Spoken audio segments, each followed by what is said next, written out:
ಟಿಟಿಡಿಯಲ್ಲಿ ವೈಕುಂಠ ಏಕಾದಶಿಗೆ ಸಕಲ ಸಿದ್ಧತೆಯನ್ನ ಮಾಡಿಕೊಳ್ಳಲಾಗಿದೆ. ವೈಯಾಲಿ ಕಾವಲ್ನಲ್ಲಿರುವ ಟಿಟಿಡಿ ದೇವಸ್ಥಾನದಲ್ಲಿ ಸಕಲ ಸಿದ್ಧತೆಗಳನ್ನ ಮಾಡಿಕೊಳ್ಳಲಾಗಿದೆ. ದೇವಸ್ಥಾನದಲ್ಲಿ ವೈಕುಂಠ ದ್ವಾರ ದರ್ಶನಕ್ಕೆ ಸಿದ್ಧತೆಯನ್ನ ಮಾಡಿಕೊಳ್ಳಲಾಗಿದೆ. ಬೆಳಗ್ಗೆ 1:35ರಿಂದ ರಾತ್ರಿ 11:45ರವರೆಗೆ ದರ್ಶನಕ್ಕೆ ಅವಕಾಶ ಇರಲಿದೆ.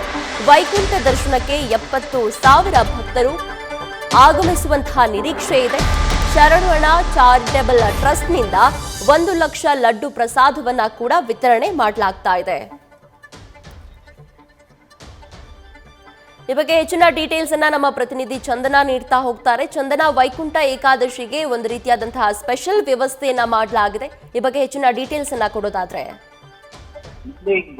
ಪ್ರೀತಿ, ಪವಿತ್ರವಾದ ವೈಕುಂಠ ಏಕಾದಶಿಗೆ ಪರ್ವ ದಿನದ ಪ್ರಯುಕ್ತ ವೈಯಾಲಿ ಕಾವಲ್ನಲ್ಲಿರುವಂತಹ ವೆಂಕಟೇಶ್ವರನ ದೇವಸ್ಥಾನದಲ್ಲಿ ಒಂದು ವಿಶೇಷ ರೀತಿಯಾದಂತಹ ವ್ಯವಸ್ಥೆಯನ್ನ ಮಾಡಲಾಗಿರುವಂತದ್ದು. ಅಂದ್ರೆ ಎಲ್ಲರೂ ಕೂಡ ತಿರುಪತಿಗೆ ಹೋಗಿ ವೆಂಕಟೇಶ್ವರನ ದರ್ಶನ ಪಡೆಯೋದಕ್ಕೆ ಸಾಧ್ಯ ಆಗಿರೋದಿಲ್ಲ, ಯಾಕಂದ್ರೆ ತುಂಬಾನೇ ರಶ್ ಇರುತ್ತೆ. ಹೀಗಾಗಿ ಬಹಳಷ್ಟು ಜನ ಬೆಂಗಳೂರಲ್ಲಿರುವಂತಹ ವೈಯಾಲಿ ಕಾವಲ್ನ ಟಿಟಿಡಿ ದೇವಸ್ಥಾನಕ್ಕೆ ಆಗಮಿಸ್ತಾರೆ. ಹೀಗಾಗಿ ಈ ಬಾರಿ 70,000ಕ್ಕೂ ಹೆಚ್ಚಿನ ಭಕ್ತರು ಆಗಮಿಸುವ ನಿರೀಕ್ಷೆ ಇದೆ.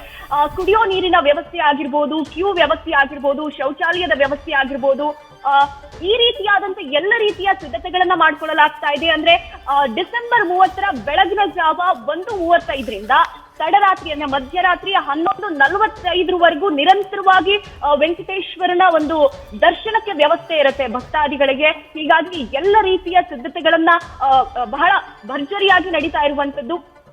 ಮತ್ತೊಂದು ಪ್ರಮುಖ ವಿಚಾರ ಅಂದ್ರೆ ಈ ಬಾರಿ ಲಡ್ಡುಗಳ ವಿತರಣೆ ಕೂಡ ಇರುತ್ತೆ. ಅಂದ್ರೆ ಮಧ್ಯರಾತ್ರಿ 2 ಗಂಟೆಯಿಂದಾನೇ ಕೂಡ ಲಡ್ಡು ಅಂದ್ರೆ ಪ್ರಸಾದ ರೂಪದಲ್ಲಿ ಲಡ್ಡು ಮಾರಾಟ ಕೂಡ ಇರುತ್ತೆ ದೇವಸ್ಥಾನದ ಹತ್ರ.